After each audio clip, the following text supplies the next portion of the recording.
आज के इस वीडियो में हम लोग बात करने वाले हैं एंडोथर्मिक रिएक्शन और एक्सोथर्मिक रिएक्शंस के बारे में। तो जो मैंने पिछला वीडियो बनाया था उसमें मैंने बताया था कैरेक्टरिस्टिक ऑफ केमिकल रिएक्शंस में एक पॉइंट मैंने बताया था कि जब कभी केमिकल रिएक्शंस होते हैं तो उनके में हमको चेंज इन टेम्परेचर देखने को मिलता है। कुछ रिएक्शंस ऐसे होते हैं जिनका टेम्परेचर रिएक्शंस के ड्यूरिंग में बढ़ जाता है, रिएक्शंस के दौरान जो उनका टेम्परेचर होता है वो बढ़ जाता है।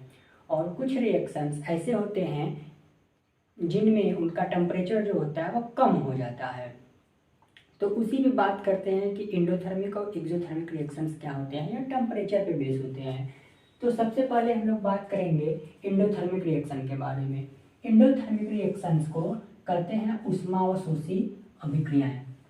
एंडोथर्मिक रिएक्शंस को कहते हैं उष्मावशोषी रिएक्शन। जैसे कि नाम से क्लियर है, इंडो मतलब अंदर, इंडो मतलब अंदर, और थर्मिक मतलब हीट, जिसमें हीट अंदर जाए, मतलब जिसमें हीट क्या हो, जरूरत पड़े।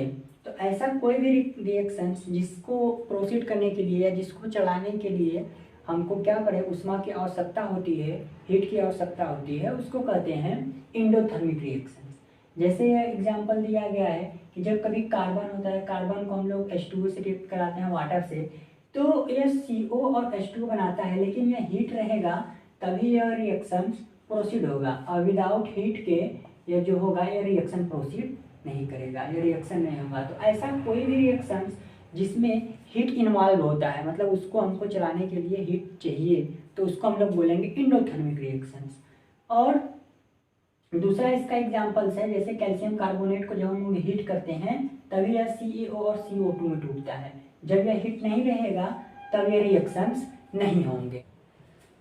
अब हम लोग दूसरे रिएक्शंस के बारे में बात करेंगे जिसका नाम है एक्सोथर्मिक रिएक्शन, ऊष्माक्षेपी अभिक्रियाएं। ऊष्माक्षेपी अभिक्रियाएं क्या होती हैं? ऐसे अभिक्रियाएं जिसमें ऊष्मा बाहर निकले, इसमें अंदर नहीं होगी, मतलब ऊष्मा की जरूरत हमको नहीं होगी हीट की, बल्कि इसमें उल्टा ही ऊष्मा रिएक्शन जब होंगे तो बाहर निकलेगी बाय प्रोडक्ट के रूप में। जैसे ये एक्सोथर्मिक, एक्सो मतलब ही होता है बाहर, एक्सो मतलब एग्जिट करना या बाहर निकलना, और थर्मिक मतलब उष्मा, जिसमें हीट बाहर निकलती है। जैसे कार्बन है और ऑक्सीजन है, या जब आपस में रिएक्ट करते हैं तो कार्बन डाइऑक्साइड और हीट को बनाते हैं। और दूसरा इसका एग्जांपल है कि जब यह N2 है और यह हाइड्रोजन से रिएक्ट करता है तो अमोनिया बनाता है और हीट इसमें निकलते हैं, हीट बाहर निकलते हैं। अब हम लोग बात करेंगे डेली लाइफ में एंडोथर्मिक और एक्सोथर्मिक रिएक्शंस के बारे में हम लोग बात करेंगे। एंडोथर्मिक रिएक्शन और एक्सोथर्मिक रिएक्शन के डेली एग्जांपल्स क्या हैं। तो जैसे हम लोग कभी भी एंडोथर्मिक रिएक्शंस के बारे में पहले बात कर लेते हैं। तो जब कभी भी हम लोग चीनी लेते हैं और उसको पानी में घोलते हैं, जैसे वाटर ले लिए हैं, वाटर, और इसमें हम लोग क्या करते हैं, शुगर को ऐड करते हैं, चीनी को, तो क्या होता है, ये यहाँ पे ठंडा हो जाता है, कोल्ड हो जाता है पूरा। तो यह क्या है, क्यों ठंडा होता है? क्योंकि जो आसपास की हीट होती है, जब हम लोग शुगर को पानी में इन्वॉल्व करते हैं, डालते हैं, तो ये क्या होता है कि ये जो आसपास की हीट होती है यह ले लेती है।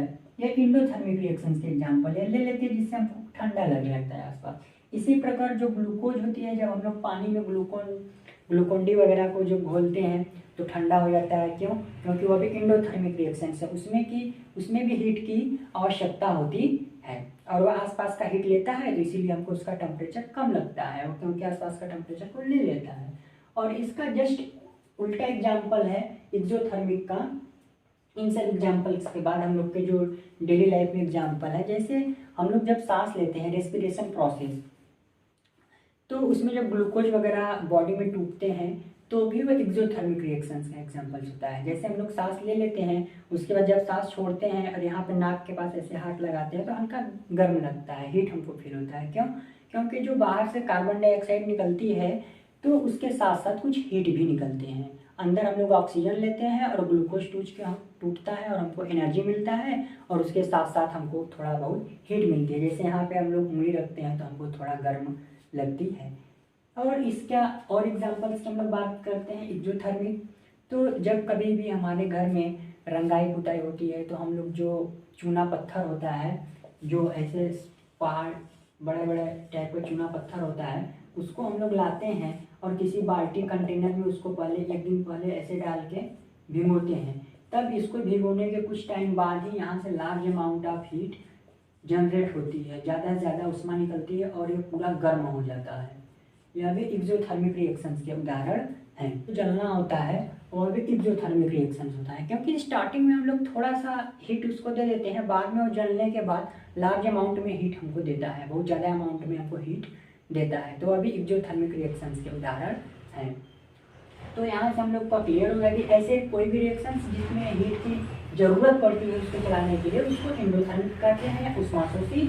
और ऐसे कोई भी रिएक्शंस जिसमें क्या होता है, जब वो रिएक्शंस आपस में करें तो हीट मिले उसको डेल से रिप्रेजेंट भी करते हैं, हीट हमको मिल जाए तो उसको हम लोग कहते हैं एक्सोथर्मिक, मतलब हीट बाहर निकल रहा है। तो अब उम्मीद करते हैं कि आप लोगों को एंडोथर्मिक और एक्सोथर्मिक रिएक्शंस पता चल गया होगा।